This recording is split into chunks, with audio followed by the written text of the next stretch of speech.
Bien, chers amis, bonjour.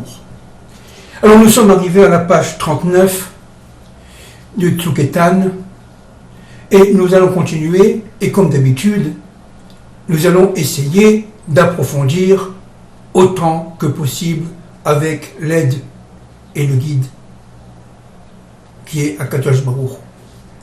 Cette dynamique ne peut être déclenchée, page 39, que lorsque le peuple du retour forme une unité absolue par la prière et l'action, face à des événements voulus et déclenchés à un moment précis par la providence. Alors, il y a énormément de choses à dire sur cette phrase. La première des choses qui est fondamentale, c'est que le peuple juif en devenir d'hébreu, d'hébraïsation, est un peuple qui doit être uni. On l'a déjà dit de très nombreuses fois, mais c'est ô combien fondamental, essentiel. L'union, parce que dans la lettre Bet, il y a le Aleph. Et tout le problème, c'est de passer du Bet au Aleph, intégrer dans la diversité l'union. Et ce qui est fondamental, c'est que le peuple, chacun à son niveau, forme ce qu'on appelle l'union de toutes les diversités, de toutes les forces dans la prière. Alors si vous voulez, il y a deux types de réception. D'abord, il y a la prière qui permet tout simplement d'abord de recevoir, si vous voulez, la providence et ça vient de nous, ça vient de l'homme, ça vient d'en bas, et évidemment la providence qui est en haut et qui est aussi en nous, qui est aussi dans ce monde-ci, qui est aussi dans le monde de la malchoute, dont la matière est avec nous. Il s'agit de le susciter, la prière, et pour qu'il y ait prière, il faut qu'il y ait d'abord don. Et ce don, par exemple le don de la Torah, et ce don est un acte d'amour d'Akadosh Baruch Hu. Nous avons dit l'autre fois, et ça c'est très important, n'est-ce pas, que la sortie d'Égypte mène d'abord à la Kriyat Yam Souf, c'est-à-dire à un moment de din où le Dieu des armées intervient, où véritablement lorsque chacun d'entre nous vit sa propre sortie d'Égypte et sa propre ouverture de la mer Rouge, il y a toujours cette voie moyenne qui nous est offerte. Et nous devons aller vers la voie de Yaakov, et cette voie moyenne, voie de Yaakov, va perdurer jusqu'à ce que nos ennemis puissent tout simplement s'effondrer grâce à l'intervention directe d'Akadosh Baruch Hu. Et ça, c'est très très important. C'est une phase fondamentale, obligatoire, significative, ontologique, j'allais dire même essentielle au don de la Torah. La Torah qui est en nous, chacun a reçu, n'est-ce pas, sa propre Torah. Il s'agit maintenant de pouvoir la dévoiler, et pour la dévoiler, il faut sortir d'Égypte, ouvrir la mer Rouge, c'est-à-dire rentrer avec le Dieu maître et force militaire, le Dieu des armées, El Shaddai, pour pouvoir recevoir par Akadosh Baruch Hu, le Dieu de miséricorde, par le Chesed, la Torah comme don d'amour. Alors ce qui est très très très important, je vais dire même fondamental, le peuple juif qui est esclave en Égypte pendant 210 ans, c'est évidemment l'annonce de l'esclavage de l'humanité pendant des millénaires. Et donc l'humanité doit passer aussi par sa propre sortie d'Égypte. L'universel doit sortir évidemment d'Égypte pour arriver devant la mer Rouge.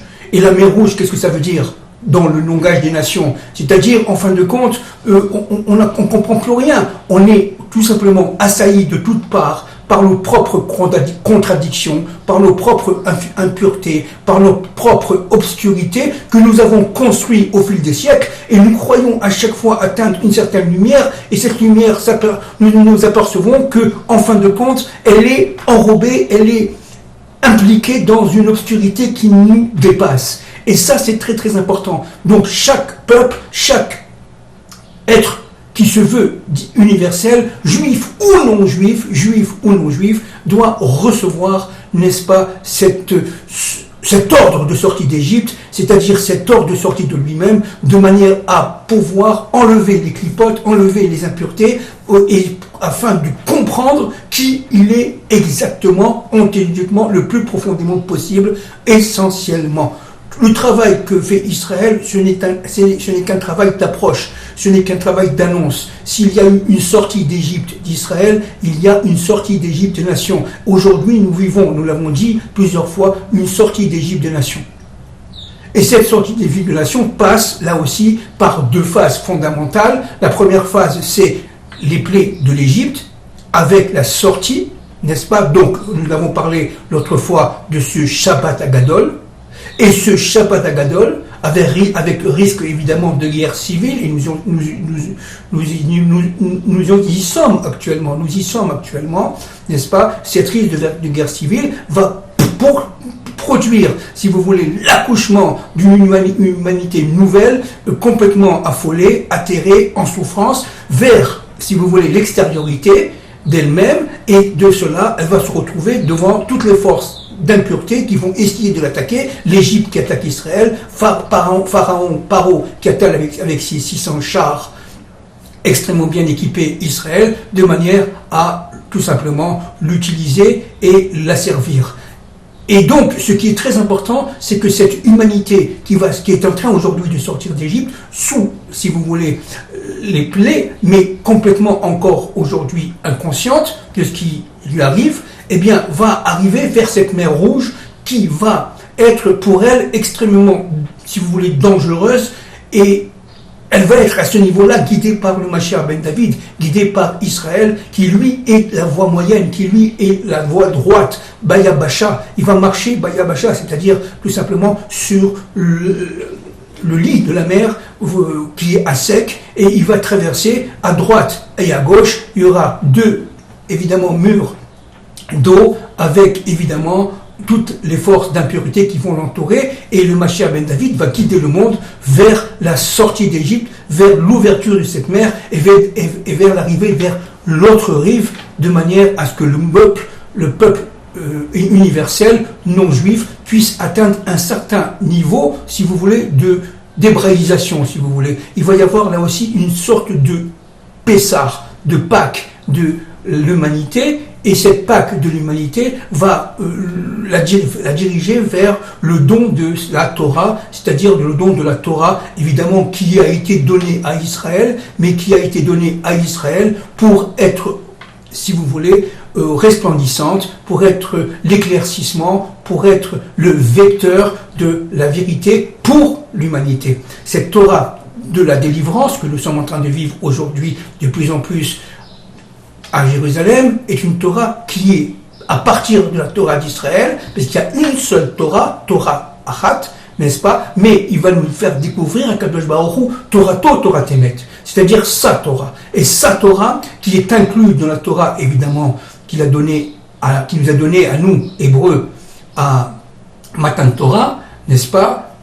Pendant la fête, si vous voulez, de Shavuot, le 49e jour après la sortie d'Égypte, mais dans cette fête-là, n'est-ce pas, 49 étant évidemment 7 x 7, c'est-à-dire le Shabbat, n'est-ce pas, il y a un Shabbat juif et il y a aussi un Shabbat de l'humanité, le Shabbat universel, on a parlé de cela l'autre fois. Et alors ce qui est très très important, c'est que l'humanité qui sort d'Égypte, qui va recevoir Matan Torah, sa propre Torah, c'est la Torah de la délivrance, c'est la Torah qui lui est absolument pour elle, qui lui est absolument affiliée. Ils ont la capacité de comprendre à partir d'Israël, je répète, à partir d'Israël de retour sur sa terre, ils ont la capacité de comprendre, chacun à son niveau bien entendu, une fois qu'ils ont enlevé toutes les forces d'impureté, et ça va faire très peur, et ça va faire très mal, ils ont la capacité donc de répondre présent à Hachem, de recevoir cette Torah, et d'être avec Hachem relié, si vous voulez, marié, comme a été pendant des millénaires Israël. Et c'est le but, c'est tout le but de la création. C'est pour ça, n'est-ce pas, que la sortie d'Égypte, c'est la sortie d'un esclavage.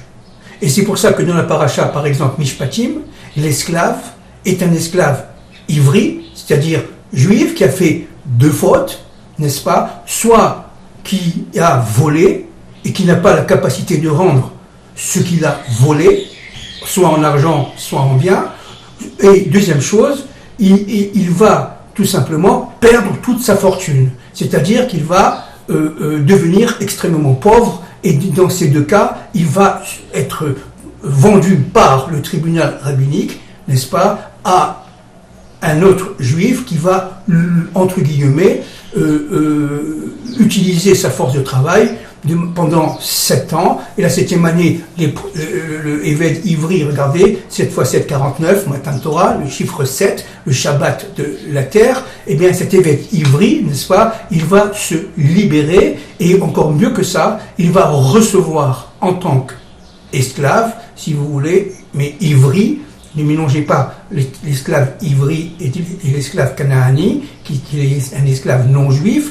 L'esclave Ivri, évidemment, dans la Maseret du Talmud, Baba Kama, on explique très très bien cela, n'est-ce pas? Eh bien, cet Ivri va sortir avec sa femme et ses enfants, libérés de tout, avec un pécule, c'est-à-dire véritablement, il va sortir de cet, entre guillemets, esclavage, vers une liberté absolue, une liberté réelle, parce que pendant 7 ans, il aura fait tous les efforts pour se libérer du joug de cet esclavage. Et le maître, son maître, qui est de toute façon son maître, mais on doit reconnaître que l'esclave Ivri est en devenir de liberté.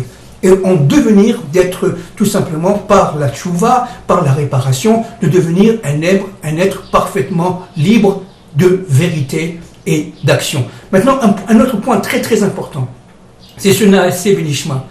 Ça veut dire le point, l'épine dorsale, si vous voulez, de tout le peuple d'Israël par rapport à son Dieu, c'est Naaseh Benishma. C'est-à-dire nous ferons au pluriel et surtout au futur, et nous comprenons, et nous entendrons, et nous comprenons. C'est-à-dire que pour pouvoir comprendre, il faut d'abord faire. L'action précède la connaissance. Et ça, c'est très très important. C'est exactement l'inverse des nations. Descartes, je pense, donc je suis. Et nous, c'est pas je pense, donc je suis. C'est je naissais, je ferai et je comprendrai. Et encore plus que ça, ce qui est très important de comprendre, c'est que dans l'action, il y a l'intuition de la pensée. C'est-à-dire véritablement que la pensée se révèle par l'action. Et cette intuition de pensée qui est dans toute action, c'est pour ça que nous faisons ce qu'on appelle les brachot, dans toute action, il y a cette force de la pensée qui est enfouie en l'aine et qui permet tout simplement à chaque brachot de recevoir un bribe, si vous voulez, disons, une toute petite partie du Matan Torah, chacun selon son niveau, bien évidemment. Et ça, c'est tout le peuple juif. C'est pour ça que lorsque j'avais dit tout à l'heure, n'est-ce pas, avec une unité absolue par la prière et l'action, eh bien, c'est ça que ça veut dire. C'est-à-dire l'action, Naaseh Benishma, par la prière, et la prière, c'est la capacité, en fin de compte, par l'action, de dévoiler que dans cette action, il y a la pensée. C'est-à-dire qu'il y a une intuition de pensée, et le prophète, c'est celui d'abord et avant tout qui est capable, par la réception, n'est-ce pas, et par l'action, et bien qu'il est capable de développer une parole qui est la parole sainte. On parle évidemment du vrai prophète. En effet, dans sa grande mansuétude, le Créateur a en secret, à l'instar de ses ennemis, recouvert le ciel d'Israël d'une toile protectrice, depuis déjà plusieurs années, et matérialisée par le dôme de fer. Bon, alors là, nous revenons véritablement dans l'événementiel. Je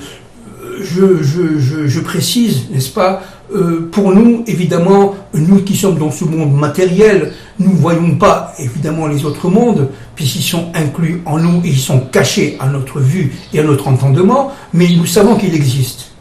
Et que comme nous percevons que la matière, alors évidemment, nous percevons si vous voulez, des fusées. Mais en fin de compte, dans les autres mondes, nous savons bien que ces fusées sont en fait des forces, c'est-à-dire quelque part des anges, qui se matérialisent en matière, en fusée, si je peux me permettre de parler comme cela. Et donc, si vous voulez, le dôme de fer, c'est tout simplement la toile d'araignée qui va recouvrir la terre d'Israël, notamment au niveau de la guerre de Gog et Magog, qui va complètement la protéger, parce que tout simplement, lorsque nous appelons nous dôme de fer et tout ce que vous voulez, n'est-ce pas, au niveau matériel, au niveau de la pensée scientifique, eh bien, et de la technologie scientifique, eh bien, ce sont, pour ceux qui comprennent, pour ceux qui sont capables de rentrer un peu dans les secrets, ce sont les autres mondes qui s'interfèrent sous la forme d'anges, sous la forme de forces, qui vont protéger la terre d'Israël. Et donc, il faut comprendre que tant que nous sommes en terre d'Israël, et malgré tous les dangers, et malgré tous les risques, nous sommes protégés par les mondes supérieurs qui peuvent prendre la forme, évidemment, de matière, d'êtres humains, de soldats et même d'objets ou d'armes, tout simplement, matérielles.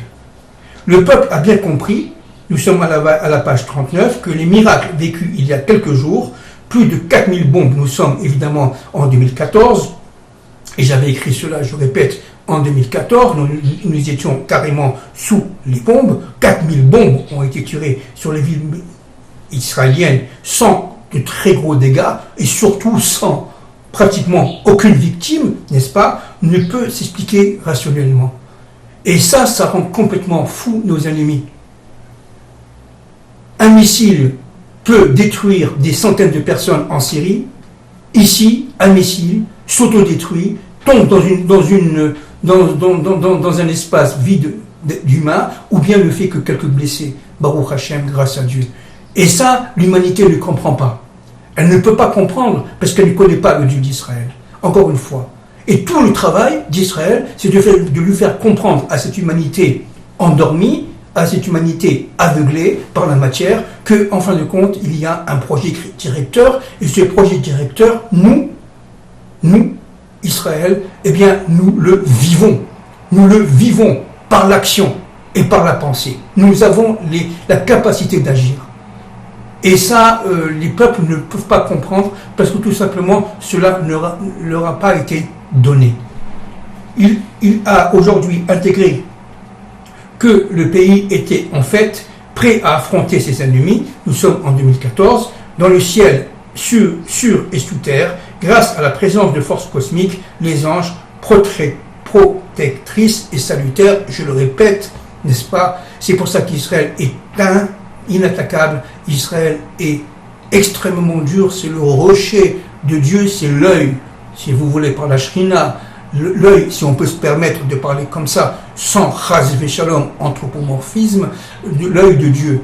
Donc, comment voulez-vous que ces pauvres nations puissent atteindre Dieu, qu'il est par définition inattaquable, inatteignable? Elles s'auto-détruisent elles-mêmes, c'est tout ce qu'elles font. Parce que Israël est tout simplement indestructible, qu'on le veuille ou qu'on ne le veuille pas. Et vous savez pourquoi? Parce qu'on n'est plus juif, si vous voulez. On est devenu hébreu de retour sur sa terre. Et ça, les nations ne peuvent pas l'admettre parce que tout simplement, elles n'y ont pas accès. Le pays est protégé par une force matérielle, Tsahal, qui, en fait, n'est que l'extériorité, le Kéli, de force spirituelle tout à fait redoutable, enfouie en elle. Et c'est pour ça que dans Tsahal, nous vivons avec l'armée d'Israël tous les jours des miracles, des centaines, des milliers de miracles par jour. Vous n'avez pas idée comme nous sommes protégés. Vous n'avez pas idée comme nous sommes pleins de la présence divine, chacun à son niveau, bien entendu. Bien entendu. Tsahal, force de défense d'Israël, en respectant l'éthique et l'humain, c'est extrêmement important. Nous avons déjà parlé de cela et nous allons y revenir, Bezrat Hashem, à la fin de ce fascicule, à la fin de ces interventions. Tsahal, force de défense d'Israël, est une armée aussi morale que possible, aussi éthique que possible, aussi humaine que possible, aussi humanisante que possible. Tout ce qui est dit contre Tsahal, d'une manière globale, bien sûr, il y a des abus, il y a des extrêmes, il y a des fautes, bien entendu, mais d'une manière globale, tout ce qui est dit contre Tsahal est un mensonge invétéré. En tout cas, ici, nous ne vivons pas du tout comme le pensent les nations. Tsahal, force de défense d'Israël, en respectant l'éthique et l'humain, devient une arme redoutable d'attaque grâce à l'interpénétration d'un savoir dit technico-scientifique et de force spirituelle, vivifiante, d'invincibilité. Les nations qui nous entourent, malgré tout leurs mensonges, leurs désinformations et leur blabla, savent qu'on ne touche pas à Israël. Elles ont très peur de nous. Elles ont très peur de nous, ne croyez pas. Tout le reste, c'est de la désinformation. C'est de la propagande. Mais elles ont très très peur de nous. Elles ne veulent pas nous attaquer. Vous pensez bien qu'elles auraient fait depuis très longtemps si elles le pouvaient. Elles savent très bien, elles connaissent très bien notre force. Et que si jamais il y a une guerre là, évidemment, le chef d'état-major de l'armée a bien expliqué, cette fois-ci, nous allons utiliser beaucoup de force. Et là, ils vont comprendre leur douleur. On ne touche pas à Israël. Parce que si on touche à Israël, on touche au projet. Et on touche à la volonté de Dieu. On touche au projet créateur. Donc, on cherche à détruire, à séparer le nom de Dieu. Et ça, c'est impossible. Il comprend petit à petit que le combat redoutable contre Israël, je viens de le dire, ne fait que le renforcer et se retourner contre lui. Telle la malédiction de Bilam, devenue bénédiction, ne fait que le renforcer et se retourner contre lui. Vous entendez ce bruit de marteau-piqueur? Eh bien, ce sont les forces adverses qui essayent de faire que je ne sois pas entendu, quoi. Mais je continue malgré tout. Je continue malgré tout. Se retourner contre lui. Plus l'Occident s'acharne contre Israël, jusqu'à vouloir en fait le détruire, et plus il se détruit, nous l'avons expliqué de très nombreuses fois, je continue, page 40, plus il cherche à manipuler toute communication confondue, et plus il entre lui-même dans la confusion. Il n'y a pas de situation plus terrible, n'est-ce pas, que la confusion. Parce que la confusion précède la déstabilisation. Et la déstabilisation, malheureusement, précède la destruction. Plus il cherche à isoler pour diviser Israël, et plus il s'isole, se divise et s'affaiblit, jusqu'à devenir trop tard, qu'il est pénétré jusqu'à découvrir trop tard qu'il est pénétré par les mêmes forces utilisées contre les Hébreux. Ils ont voulu créer ici une guerre civile, un soulèvement populaire. Ils ont voulu créer ici un terrorisme, et le terrorisme et le soulèvement, ils l'auront chez eux. N'est-ce pas? Mida keneged mida. Ça, c'est quelque chose de ontologiquement sûr. C'est pour ça qu'il faut absolument qu'ils fassent attention. Arrêtez de toucher à Israël, vous vous détruisez. La dynamique redoutable est implacable. Pourquoi? Parce qu'Israël, uni, en prière, entouré de ses forces protectrices, effectives, rencontre son Dieu et devient ainsi un socle inébranlable, Tzuk Etan. Tzuk Etan signifie d'abord et avant tout, n'est-ce pas, ce côté absolument inébranlable, invincible de la vérité, de la connaissance de Dieu, du progrès créateur. Et que, évidemment, Tsahal, ce n'est qu'un instrument, ce n'est qu'un Kéli pour pouvoir absolument accomplir la volonté divine. Les nations comprendront bientôt, avec forte douleur, qu'elles ne peuvent, page 41, atteindre le salut tant espéré que par l'intermédiaire d'Israël, uni, fort et redoutable, qui a réussi à reconstituer le Aleph, source de bénédiction. Et c'est ça, si vous voulez, le but de la création. Que Israël soit tout simplement reconstitue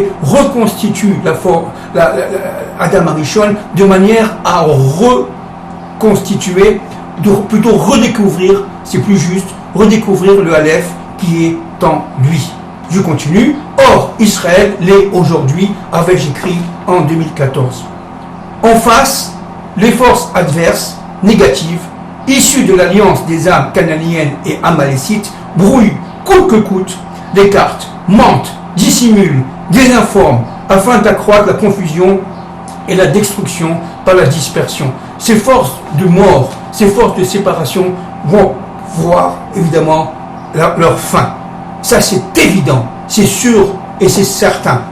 Encore faut-il être en prière et tout simplement être soi-même. Et on y arrivera, Bezrat Hashem, Ils reconstituent des labyrinthes, à l'instar des pyramides égyptiennes antiques.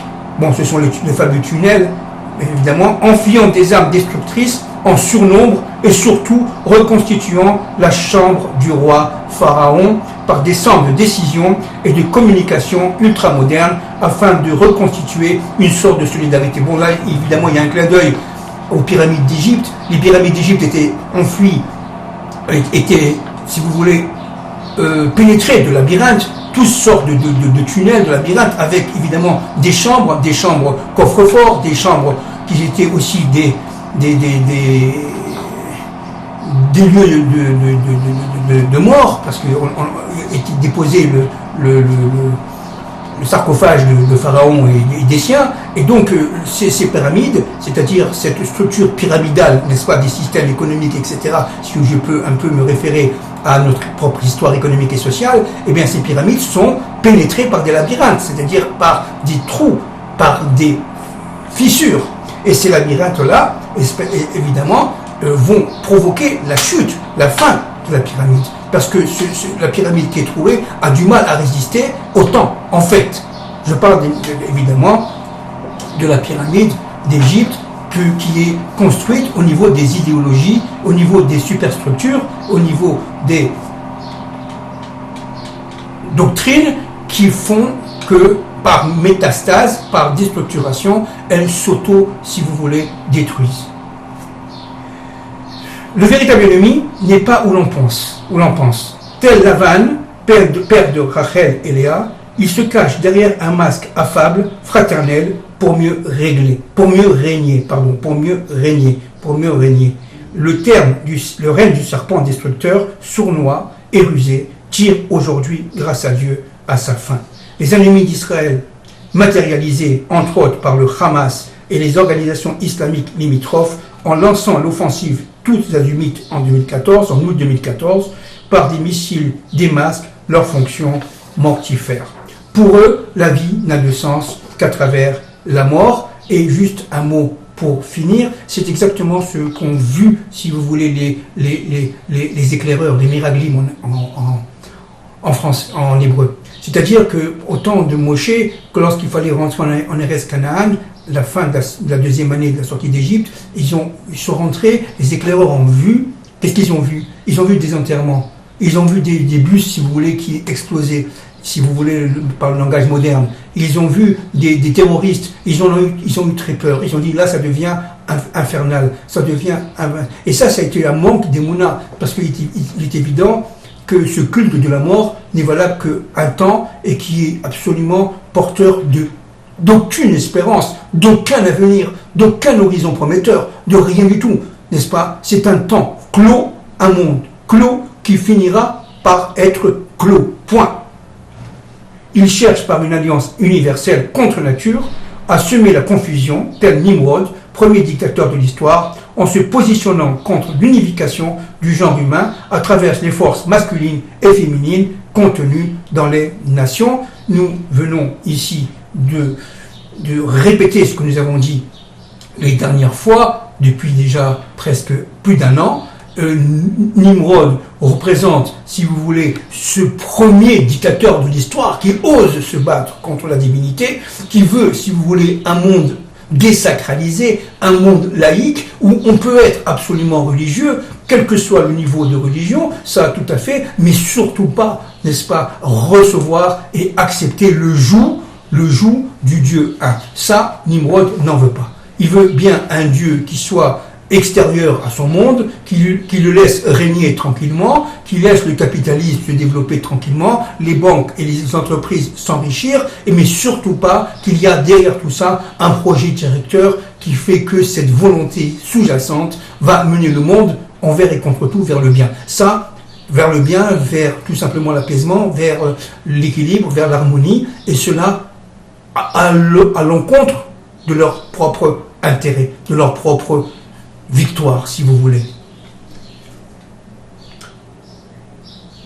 Alors, je continue et je finis. Nous sommes à la page 42. Au milieu, ils veulent récupérer les nations, représentées, on le sait, par le chiffre 70, les 70 nations, avant qu'Israël, nation hébraïque, ne le fasse. Mais c'est trop tard. Alors juste un mot là pour finir, je reviendrai la prochaine fois Bezrat Hashem. Le but d'Israël, c'est de dévoiler ce que nous avons dit de nombreuses fois, l'universel qui est en lui. Et donc lui-même représente le 70 des nations, mais qui va se projeter vers l'ensemble de l'universel de manière à ce que les nations puissent tout simplement être elles-mêmes. Mais Israël représente en tout petit les 70 nations qui sont en lui et qu'il importe de, si vous voulez, éclaircir, découvrir et, disons, j'allais dire, purifier. Je vous embrasse.